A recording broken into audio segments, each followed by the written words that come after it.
السلام علیکم۔ ہجرت کے دوسرے اور پہلے سال کے واقعات ہم نے آپ کے ساتھ ہمارے پچھلی ویڈیوز میں شیئر کیے ہیں، اور اب ہم آپ کے ساتھ تیسرے سال میں جو واقعات ہوئے ہیں وہ شیئر کریں گے، اور اس میں سب سے اہم اور شروعاتی واقعہ جنگ احد کا ہے۔ اگر آپ نے نہیں سنا پہلی ویڈیوز تو ضرور پلے لسٹ میں کمپلیٹ سیریز سیرت النبی صلی اللہ علیہ وسلم کی موجود ہے، ضرور چیک کیجئے اور سنیے بھی اور شیئر بھی کیجئے۔ ہجرت کا تیسرا سال۔ اس سال کا سب سے بڑا واقعہ جنگ احد ہے۔ احد ایک پہاڑ کا نام ہے جو مدینہ منورہ سے تقریباً 3 میل دور ہے۔ چونکہ حق و باطل کا یہ عظیم معرکہ اسی پہاڑ کے دامن میں درپیش ہوا، اسی لیے یہ لڑائی غزوہ احد کے نام سے مشہور ہے، اور قرآن مجید کی مختلف آیتوں میں اس لڑائی کے واقعات کا خداوند عالم نے تذکرہ فرمایا ہے۔ یہ آپ جان چکے ہیں کہ جنگ بدر میں 70 کفار قتل اور 70 گرفتار ہوئے تھے، اور جو قتل ہوئے ان میں سے اکثر کفار قریش کے سردار بلکہ تاجدار تھے۔ اس بنا پر مکہ کا ایک گھر ماتم کدا بنا ہوا، اور قریش کا بچہ جوش انتقام میں مسلمانوں سے لڑنے کے لیے بے قرار تھا۔ چنانچہ جنگ بدر کے مقتولوں کے ماتم سے جب قریشیوں کو فرصت ملی تو انہوں نے یہ عزم کر لیا کہ جس قدر ممکن ہو جلد سے جلد مسلمانوں سے اپنے مقتولوں کے خون کا بدلہ لینا چاہیے۔ چنانچہ ابو جہل کا بیٹا اکرمہ اور امیہ کا لڑکا صفوان اور دوسرے کفار قریش جن کے باپ بھائی بیٹے جنگ بدر میں قتل ہو چکے تھے، سب کے سب ابو سفیان کے پاس گئے اور کہا کہ مسلمانوں نے ہماری قوم کے تمام سرداروں کو قتل کر ڈالا ہے، اس کا بدلہ لینا ہمارا فرض ہے، لہٰذا ہماری خواہش ہے کہ قریش کی مشترکہ تجارت میں امسال جتنا نفع ہوا ہے وہ سب قوم کے جنگی فنڈ میں جمع ہو جانا چاہیے، اور اس رقم سے بہترین ہتھیار خرید کر اپنی لشکری طاقت بہت جلد مضبوط کر لینی چاہیے، اور پھر ایک عظیم فوج لے کر مدینہ پر چڑھائی کر کے بنی اسلام اور مسلمانوں کو دنیا سے نیست نابود کر دینا چاہیے۔ ابو سفیان نے خوشی خوشی قریش کی اس درخواست کو منظور کر لیا، لیکن قریش کو جنگ بدر سے یہ تجربہ ہو چکا تھا کہ مسلمانوں سے لڑنا کوئی آسان کام نہیں ہے۔ آندھیوں اور طوفانوں کا مقابلہ، سمندر کی موجوں سے ٹکرانا، پہاڑوں سے ٹکر لینا بہت آسان ہے، مگر رسول اللہ صلی اللہ علیہ وسلم کے عاشقوں سے جنگ کرنا بڑا ہی مشکل کام ہے۔ اسی لیے انہوں نے اپنی جنگی طاقت میں بہت زیادہ اضافہ کرنا نہایت ضروری خیال کیا۔ چنانچہ ان لوگوں نے ہتھیاروں کی تیاری اور سامان جنگ کی خریداری میں پانی کی طرح روپیہ بہانے کے ساتھ ساتھ پورے عرب میں جنگ کا جوش اور لڑائی کا بخار پھیلانے کے لیے بڑے بڑے شاعروں کو منتخب کیا، اور اسی طرح بچہ خون کا بدلہ خون کا نعرہ لگاتے ہوئے مرنے اور مارنے پر تیار ہو گیا، جس کا نتیجہ یہ ہوا کہ ایک بہت بڑی فوج تیار ہو گئی۔ مردوں کے ساتھ ساتھ بڑے بڑے معزز اور مالدار گھرانوں کی عورتیں بھی جوش انتقام سے لبریز ہو کر فوج میں شامل ہو گئی۔ حضور رحمت عالم صلی اللہ علیہ وسلم کے چچا حضرت حمزہ رضی اللہ عنہ نے ہند کے باپ عتبہ اور زبیر بن مطعم کے چچا کو جنگ بدر میں قتل کیا تھا۔ اس بنا پر ہند نے وحشی کو، جو زبیر بن مطعم کا غلام تھا، حضرت حمزہ رضی اللہ عنہ کے قتل پر آمادہ کیا، اور یہ وعدہ کیا کہ اگر اس نے حضرت حمزہ رضی اللہ عنہ کو قتل کر دیا تو وہ اس کارگزاری کے صلے میں آزاد کر دیا جائے گا۔ الغرض بے پناہ جوش و خروش اور انتہائی تیاری کے ساتھ لشکر کفار مکہ سے روانہ ہوا، اور ابو سفیان اس لشکر زرار کا سپہ سالار بنا۔ حضور رحمت عالم صلی اللہ علیہ وسلم کے چچا حضرت عباس رضی اللہ عنہ جو خفیہ طور پر مسلمان ہو چکے تھے اور مکہ میں رہتے تھے، انہوں نے ایک خط لکھ کر حضور رحمت عالم صلی اللہ علیہ وسلم کو اس سب تمام کفار کی اسکیم کے بارے میں ایک خط لکھ دیا۔ جب آپ صلی اللہ علیہ وسلم کو یہ خوفناک خبر ملی تو آپ نے 5 شوال ہجرت کے تیسرے سال کو حضرت علی بن فضالہ رضی اللہ عنہ کے دونوں لڑکوں حضرت انس اور حضرت منس رضی اللہ عنہ کو جاسوس بنا کر کفار قریش کے لشکر کی خبر لانے کے لیے روانہ فرمایا۔ چنانچہ ان دونوں نے آ کر یہ پریشان کن خبر سنائی کہ ابو سفیان کا لشکر مدینے کے بالکل قریب آ گیا ہے، اور ان کے گھوڑے مدینے کی چرگاہ کی تمام گھاس چر گئے ہیں۔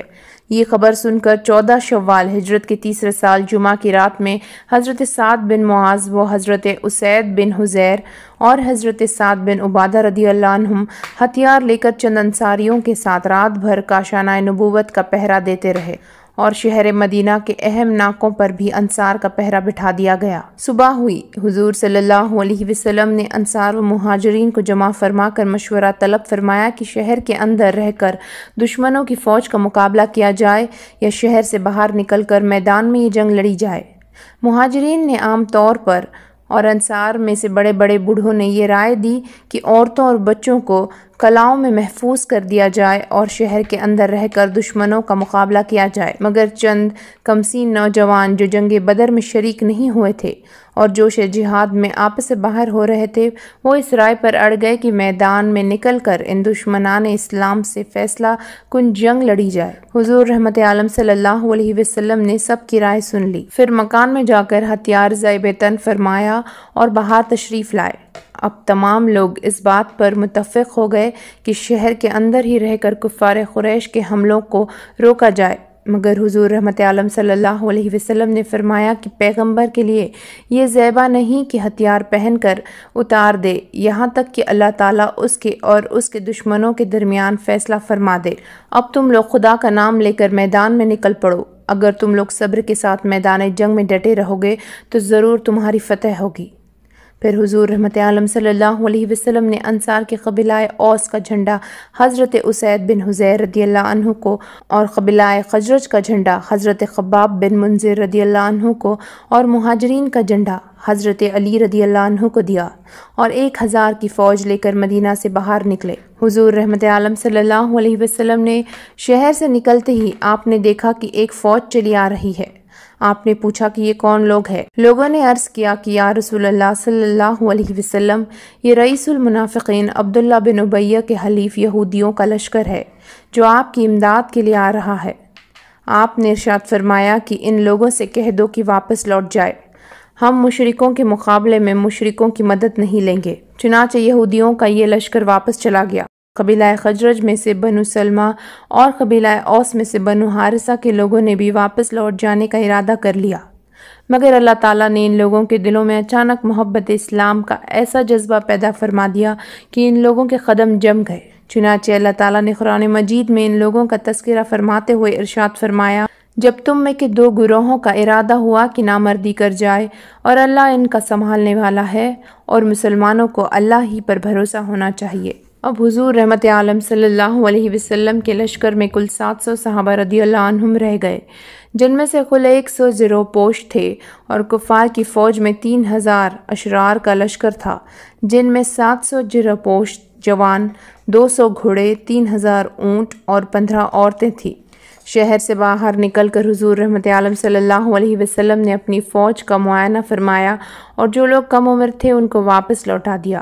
کہ جنگ کے ہولناک موقع پر بچوں کا کیا کام ہے۔ مگر جب حضرت رافع بن خدیج رضی اللہ عنہ سے کہا گیا کہ تم بہت چھوٹے ہو، تم بھی واپس چلے جاؤ، تو وہ فوراً انگوٹھوں کے بل تن کر کھڑے ہو گئے تاکہ ان کا قد اونچا نظر آئے۔ چنانچہ ان کی یہ تقریب چل گئی اور وہ فوج میں شامل کر لیے گئے۔ مشرکین 12 شوال ہجرت کے تیسرے سال ہی بدھ کے دن مدینے کے قریب پہنچ کر کوہ احد پر اپنا پڑاؤ ڈال چکے تھے، مگر حضور رحمت عالم صلی اللہ علیہ وسلم 14 شوال ہجرت کے تیسرے سال بعد نماز جمعہ مدینہ سے روانہ ہوئے،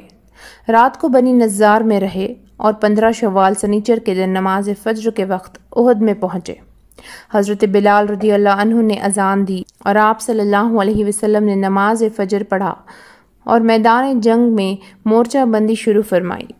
آپ صلی اللہ علیہ وسلم نے حضرت عکاشہ بن محسن رضی اللہ عنہ کو لشکر کے دائیں بازو اور حضرت ابو سلمہ بن عبد الاسد مخزومی کو بائیں بازو پر اور حضرت ابو عبیدہ بن الزرارہ اور حضرت سعد بن ابی وقاص کو اگلے حصے پر اور حضرت مقداد بن عمرو کو پچھلے حصے پر افسر مقرر فرما دیا اور صف بندی کے وقت احد پہاڑ کو پشت پر رکھا اور کوہ اینین کو جو وادی کنہا میں ہے اپنے بائیں طرف رکھا۔ لشکر کے پیچھے پہاڑ میں ایک تنگ راستہ تھا جس میں سے گزر کر کفار قریش مسلمانوں کی صفوں کے پیچھے سے حملہ آور ہو سکتے تھے، اسی لیے حضور رحمت عالم صلی اللہ علیہ وسلم نے اس کی حفاظت کے لیے 50 تیر انداز کا ایک دستہ مقرر فرما دیا اور حضرت عبداللہ بن زبیر رضی اللہ عنہ کو اس دستے کا افسر بنا دیا اور یہ حکم دیا کہ دیکھو، ہم چاہے مغلوب ہو یا غالب ہو، مگر تم لوگ اپنی اس جگہ سے اس وقت تک نہ ہٹنا جب تک میں تمہارے پاس کسی کو نہ بھیجوں۔ مشرکین نے بھی نہایت ہی باقاعدگی کے ساتھ اپنی صفوں کو درست کیا، چنانچہ انہوں نے اپنے لشکر کے میمنہ پر خالد بن ولید کو اور میسرہ پر اکرمہ بن ابو جہل کو افسر بنا دیا۔